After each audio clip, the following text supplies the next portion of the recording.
The PM-Kisan scheme, in fact, to talk about the government's gift to the farmers before the polls, whether or not this is a temporary balm or is actually going to change things on ground. Joining in to talk about this, we have Vivek Agrawal. He is the Chief Executive Officer of the PM-Kisan scheme. Thank you so much for taking time out and being with us on ET Now, Mr. Agrawal. To begin with, it's an ambitious PM-Kisan scheme that has been rolled out. Can you tell us how many farmers have received the first installment of 2,000 rupees each, and by when will the rest receive it?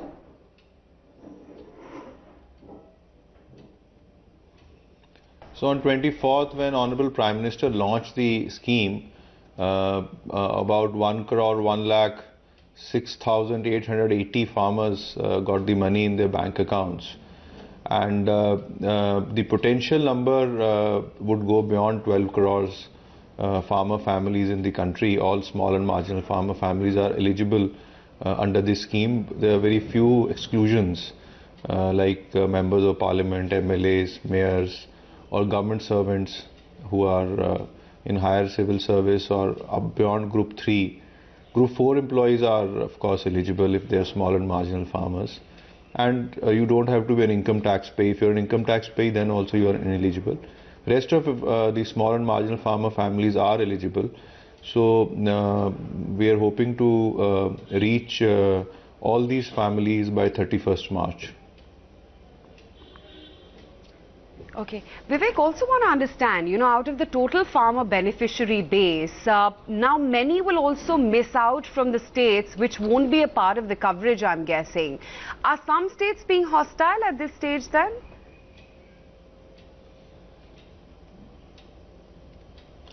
So all states are covered, all states and union territories are covered. It's just a matter of providing details about beneficiaries on the PM-Kisan portal. That responsibility is of the respective state or UT government. So most of the states are now on board and they are providing the data on the portal, and we hope that we'll be able to cover the entire small and marginal farmer population in the country. Just to understand how this 75,000 crore rupee farmer income support scheme will affect the government fiscal planning and the path, what will be the source of the funds required?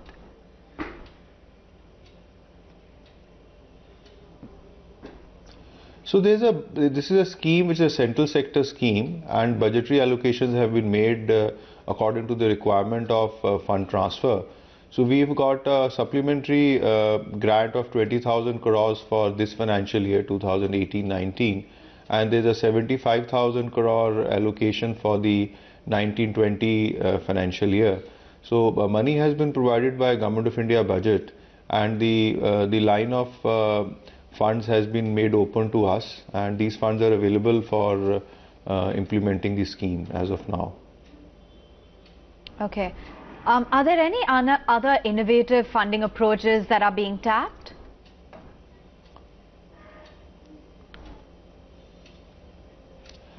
Right now it's the Government of India that is funding it, and it will have to remain like that because it's an income support scheme which will have to be funded from the Government of India's budget. Okay.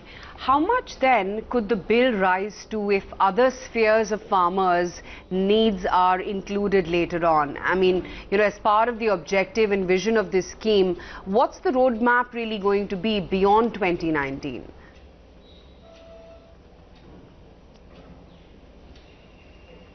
So that is, I am not the right person to comment on that.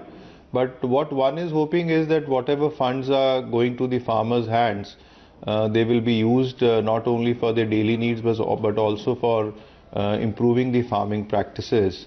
And what I see as with my experience in the field is that this extra income, which will be assured and coming year on year, will provide a certainty to the small and marginal farmer families, and they can look at expanding their horizon, looking at other modes of employment and looking at improving the agriculture practices by investing in the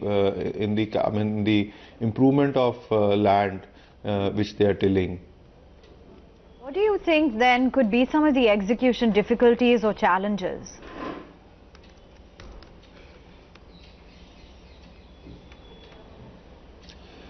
So the biggest challenge is that we have to deliver in a very tight time frame, and we have also to ensure that the money reaches the right family.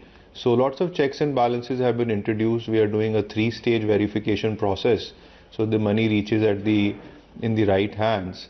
And since it's a direct benefit transfer, there's a lot of technology involved. So we are trying that no technology glitches delay the payments going to the farmers. So most of the things we have covered by now. We had a very short window. Scheme was announced on 1st of February, and 24th February we gave benefit to about 10% of the potential beneficiaries. And now the challenge, the remaining challenge is to cover all the beneficiaries by 31st March, so that everybody gets the first installment by 31st March and the second installment becomes due on 1st of April. And we have a complete database for transferring money for second installment in time. Okay, Vivek, great to have you on the show. Thanks so much, and glad that you could take time out and speak with us about